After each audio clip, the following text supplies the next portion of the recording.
Hello friends, my self विशेष कटियार। तो आज हम लोग बात करेंगे एनाटमी ऑफ स्टमक के बारे में। ठीक है कि स्टमक की एनाटमी क्या है। तो स्टमक के जो सिनोनिम्स हैं, या stomach is also known as gaster और वेंटर। ठीक है, जो स्टमक है उसको गैस्टर और वेंटर भी कहा जाता है। ठीक है, गैस्टर और वेंटर ये जो है वो स्टमक के सिनोनिम्स हैं। और स्टमक जो है वो एक मस्कुलर बैग है। ठीक है, मस्कुलर बैग लाइक स्ट्रक्चर होता है। और ये क्या है, रिजर्वायर ऑफ फूड। ठीक है, ये फूड का रिजर्वायर होता है। ठीक है, स्टमक क्या है, फूड का रिजर्वायर होता है। तो नेक्स्ट आता है इसकी लोकेशन। तो जो स्टमक की लोकेशन है, स्टमक आपका जो लेफ़्ट अपर क्वाड्रेंट है वहाँ पर पाया जाता है। ठीक है, जो एब्डोमेन का जो लेफ़्ट अपर क्वाड्रेंट है उसमें जो है स्टमक पाया जाता है, यानी कि इस एरिया में मेनली स्टमक पाया जाता है, लेफ़्ट अपर क्वाड्रेंट में।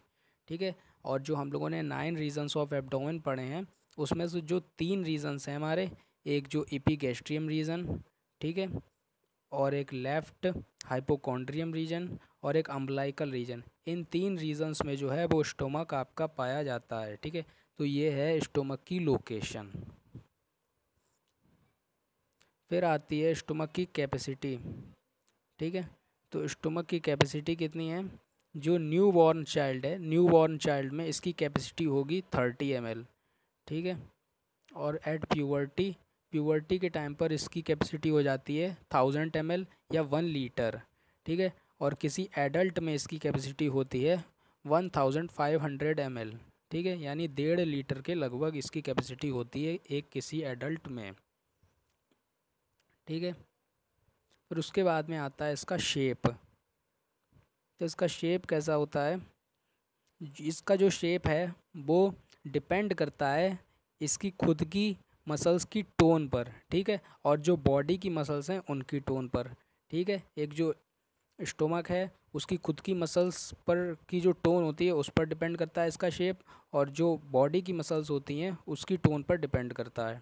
ठीक है, तो नॉर्मली जो स्टोमक होता है वो कैसा होता है, जे शेप का होता है। ठीक है, नॉर्मली स्टोमक जो है वो जे शेप का होता है, यानी कुछ इस प्रकार का जे शेप का। लेकिन वह इन पार्शली डिस्टेंडेड, जब हम कुछ खाते पीते हैं, मतलब ज़्यादा ओवर लिमिट नहीं लेकिन पार्शियली डिस्टेंडेड कंडीशन में। ठीक है, जब ये थोड़ा सा खिंचा हुआ होता है तो ये कैसा हो जाता है, पायरी फॉर्म शेप का हो जाता है। ठीक है, तो भी ये हो जाता है पायरी फॉर्म शेप का। और इन फुल्ली डिस्टेंडेड कंडीशन, जैसे ये दोनों जो हैं इन फुल्ली डिस्टेंडेड कंडीशन या इन ओवेज पर्सन। ठीक है, फुल्ली डिस्टेंडेड कंडीशन में या ओवेज पर्सन, जो मोटे लोग होते हैं उसमें जो स्टमक का शेप होता है वो होता है हॉरिजॉन्टल शेप। ठीक है, हॉरिजॉन्टल शेप का हो जाता है स्टमक। ठीक है, इस प्रकार का। फिर बात आती है इसके साइज़ की। तो साइज़ इसका होता है 25 सेंटीमीटर। ठीक है, स्टमक का साइज़ होता है 25 सेंटीमीटर, इसका साइज़ होता है। उसके बाद आते हैं इसके जनरल फीचर्स या एक्सटर्नल फीचर्स। ठीक है, तो जनरल फीचर्स में आपको यहाँ पर फंडस दिखाई पड़ रहा है। ठीक है, जो डोम शेप्ड पार्ट होता है वो होता है फंडस, और ये कार्डियक एंड। ठीक है, ये है कार्डियक एंड और ये है पाइलोरिक एंड। ठीक है, ये जो ऊपर वाला जो एंड होता है वो है कार्डियक एंड और नीचे वाला जो है वो है पाइलोरिक एंड। ठीक है, और ये होता है हमारा ग्रेटर कर्वेचर और ये होता है हमारा लेसर कर्वेचर। ठीक है, ये जो है वो है ग्रेटर कर्वेचर और ये जो है वो है लेसर कर्वेचर।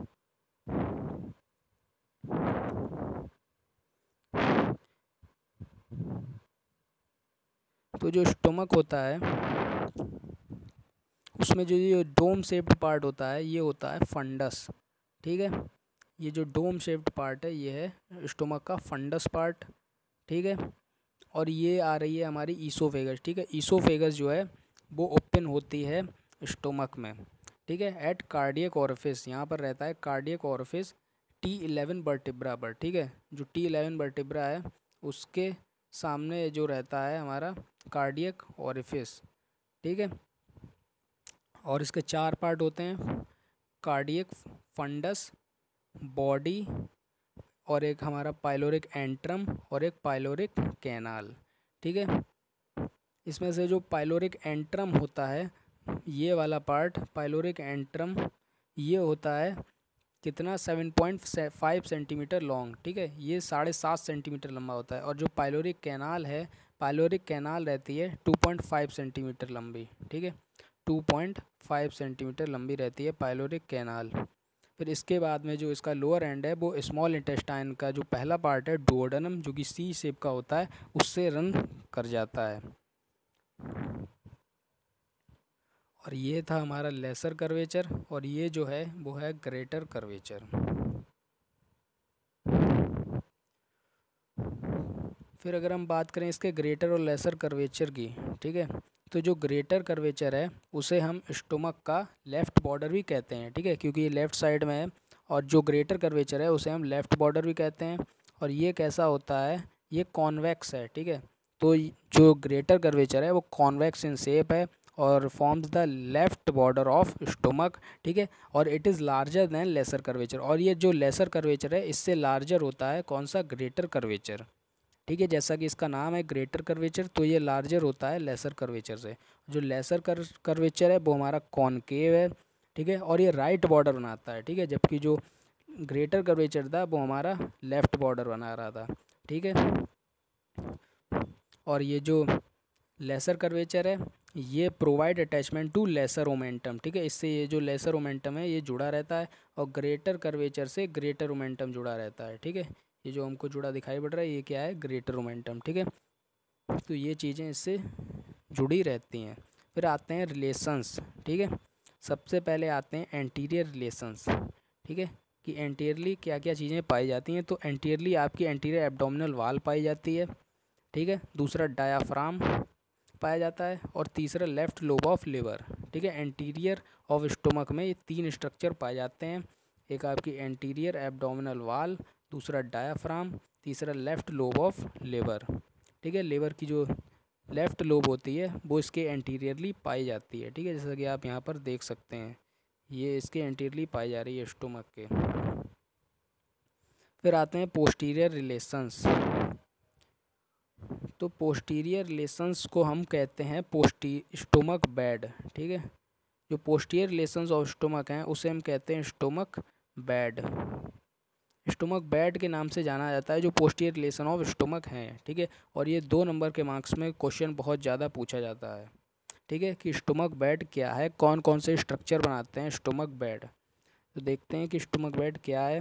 तो स्टोमक बेड में कुछ जगह टोटल 7 स्ट्रक्चर्स आते हैं, लेकिन कहीं कहीं पर 8 स्ट्रक्चर्स भी बताए गए हैं। ठीक है, तो पहला है आपका डायाफ्राम। ठीक है, यानी कि पोस्टीरियरली स्टोमक के क्या पाया जाता है, डायाफ्राम। दूसरा स्प्लीन, तीसरा स्प्लीनिक आर्टरी, चौथा लेफ्ट सुप्रारेनल ग्लैंड, पांचवा लेफ्ट किडनी, छठा पैनक्रियाज, सातवां ट्रांसवर्स कोलॉन और मिजोकोलॉन। ठीक है, तो ये जो स्ट्रक्चर्स हैं वो पोस्टीरियरली पाए जाते हैं स्टोमक के। इसमें जिससे जो स्प्लीन है वो कभी कभार जो है नहीं माना जाता है। ठीक है, तो समटाइम्स स्प्लीन को पोस्टीरियर, यानी जो पोस्टीरियर रिलेशन ऑफ स्टोमक है या स्टोमक बेड है उसमें काउंट करते हैं, और कुछ बार जो है इसको काउंट नहीं करते हैं। ठीक है, तो कहीं कहीं पर 7 दे रखा है, 7 स्ट्रक्चर्स, और कहीं कहीं पर जो है 8 स्ट्रक्चर्स दे रखे हैं। उसके बाद आती है स्टोमक की ब्लड सप्लाई। ठीक है, ब्लड सप्लाई में पहले आती है आर्टेरियल सप्लाई। तो आर्टेरियल सप्लाई क्या है स्टोमक की, स्टोमक की जो आर्टेरियल सप्लाई है वो होती है जो ग्रेटर कर्वेचर है, ग्रेटर कर्वेचर पर होती है लेफ़्ट गैस्ट्रोएपिफ्लोइक आर्टरी और राइट गैस्ट्रोएपिफ्लोइक आर्टरी से। ठीक है, जो लेफ़्ट गैस्ट्रोएपिफ्लोइक आर्टरी और राइट गैस्ट्रोएपिफ्लोइक आर्टरी हैं वो ग्रेटर कर्वेचर के अलोंग जो है स्टोमक को आर्टेरियल सप्लाई प्रोवाइड कराती हैं। ठीक है, और जो लेसर कर्वेचर है, लेसर कर्वेचर पर right and left gastric arteries जो हैं वो सप्लाई करती हैं। ठीक है, जो लेसर कर्वेचर पर किसके द्वारा सप्लाई होती है arterial supply, right gastric artery और लेफ़्ट गैस्ट्रिक आर्टरी। ठीक है, इनके द्वारा जो है लेसर कर्वेचर पर आर्टेरियल सप्लाई प्रोवाइड कराई जाती है। और जो फंडस पार्ट है, ठीक है, स्टोमक का, यहाँ पर जो 5 to 7 शॉर्ट गैस्ट्रिक ब्रांचेज होती है वो जो है फंडस ऑफ स्टोमक को सप्लाई करती हैं। उसके बाद में आता है वीनस ड्रेनेज। तो वीनस ड्रेनेज जो है वो होता है superior mesenteric when, portal vein, ठीक है, जो पोर्टल वेन होती है उससे, और जो right and left gastric vein है, ठीक है, और right and left gastro epiploic vein, ठीक है, इनके द्वारा जो है वो स्टमक का वीनस ड्रेनेज होता है। फिर आता है लिम्फेटिक ड्रेनेज, ठीक है। लिम्फेटिक ड्रेनेज की बात आती है तो लिम्फेटिक ड्रेनेज में 3 लाइंस के द्वारा स्टमक को 4 पार्ट में डिवाइड किया जाता है, ठीक है। पहला आपकी ये वाली लाइन, लाइन 1, लाइन 2 और लाइन 3, इन 3 लाइंस के द्वारा स्टमक को 4 पार्ट में डिवाइड किया जाता है, ए, बी, सी और डी, ठीक है। 4 पार्ट हो गए। अब इसमें से जो ए पार्ट है हमारा, ठीक है, जो ए पार्ट है उसकी सप्लाई होती है पैनक्रियाटिको स्प्लीनिक नोड्स से, ठीक है। जो पैनक्रियाटिको स्प्लीनिक लिम्फ नोड्स हैं उनके द्वारा जो ए पार्ट है हमारा उसमें लिम्फेटिक ड्रेनेज होता है, और जो बी पार्ट है उसमें लिम्फेटिक ड्रेनेज होता है हमारा जो लेफ़्ट गैस्ट्रिक नोड्स हैं, ठीक है, लेफ़्ट गैस्ट्रिक नोड्स के द्वारा बी पार्ट में लिम्फेटिक ड्रेनेज होता है। और जो सी पार्ट है उसमें लिम्फेटिक ड्रेनेज होता है राइट गैस्ट्रो एपिफ्लोइक नोड्स से, ठीक है। जो राइट गैस्ट्रो एपिफ्लोइक नोड्स हैं उनसे सी पार्ट में जो है लिम्फेटिक ड्रेनेज होता है, और जो पाइलोरिक नोड्स हैं उनसे डी पार्ट में जो है वो लिम्फेटिक ड्रेनेज होता है। और ये जो सारे लिम्फ नोड्स हैं ये अल्टीमेटली ड्रेन हो जाते हैं सीलियक नोड्स में, ठीक है।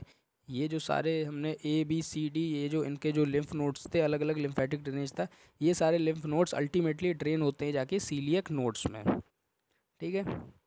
उसके बाद में आती है इसकी नर्व सप्लाई।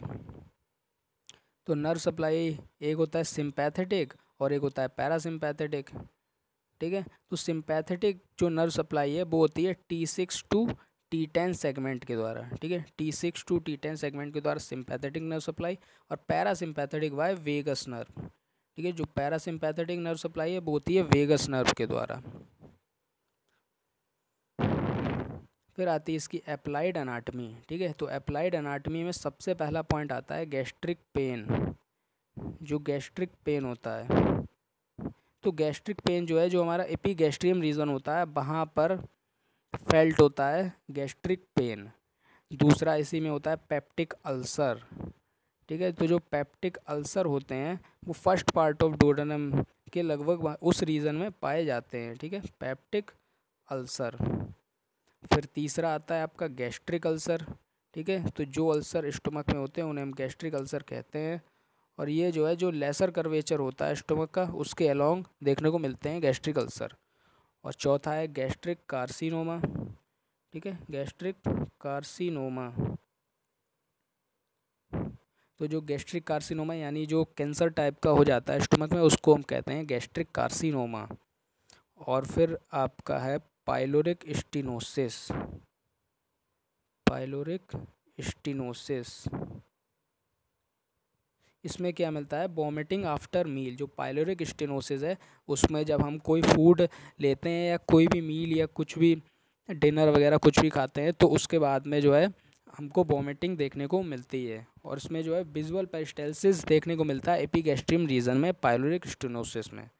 और फिर इसकी अप्लाइड में एक पॉइंट आता है बेरियम मील टेस्ट, ठीक है, बेरियम मील टेस्ट, ठीक है। जैसा कि ये नाम से बहुत ज़्यादा क्लियर है कि बेरियम मील टेस्ट, यानी मील मतलब कोई भी डाइट, और बेरियम यानी कि ज़रूर ही जो डाइट है या जो मील है उसमें जो है बेरियम को खिलाया जाता होगा, ठीक है, कुछ इस प्रकार का। तो ऐसा ही इसमें होता है क्योंकि जो स्टमक है वो एक हॉलो मस्कुलर ऑर्गन होता है, तो उसको रेडियोग्राफ के द्वारा जो है प्रॉपरली हम नहीं देख सकते, इसलिए जो बेरियम है वो एक रेडियो ओपैक डाई होती है, ठीक है। जो बेरियम है वो एक रेडियो ओपैक डाई का काम करती है, जो कि पेशेंट को खिला दिया जाता है, स्वेलो करवा दिया जाता है, और फिर जो है रेडियोग्राफ लिया जाता है, और जो स्टोमक के अंदर जो लीजन वगैरह है उनको हम देखते हैं, या जो other part of alimentary canal है उनके अंदर कोई भी लीजन या कोई प्रॉब्लम है तो उनको हम इसके द्वारा देखते हैं रेडियोग्राफ लेकर।